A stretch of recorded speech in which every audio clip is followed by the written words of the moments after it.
j'étais en train d'écrire un livre sur les échecs que j'appelle Satranj, qui va sortir d'ailleurs cette année, dans lequel il y a un tour d'horizon des échecs en termes littéraires et en termes artistiques.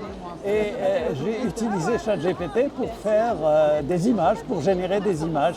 Et ce faisant, un dialogue s'est établi entre ChatGPT et moi, et ça a évolué petit à petit. Je me suis dit, tiens, je vais en faire un livre parce que nous avons discuté de la créativité humaine, des dangers et des opportunités qu'offre l'intelligence artificielle, de questions très diverses comme la guerre et la paix, comme la religion, toutes ces choses qui me préoccupent et pour lesquelles je voulais savoir comment ChatGPT allait réagir.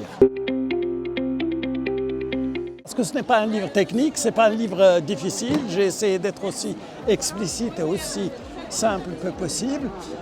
Mais je crois que tout honnête homme, toute honnête femme gagnerait à le lire parce qu'il donne une méthode de travail avec l'intelligence artificielle, comment on peut tirer le meilleur profit sans pour autant abdiquer, sans pour autant abandonner nos capacités, notre créativité et notre inventivité.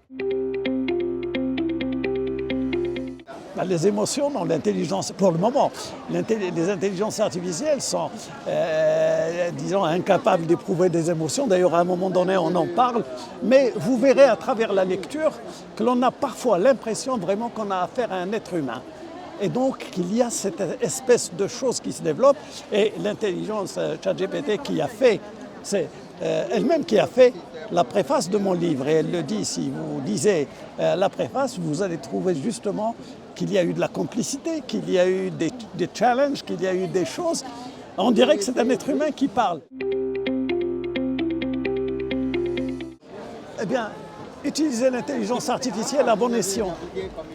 Sachez l'utiliser avec intelligence. Voilà.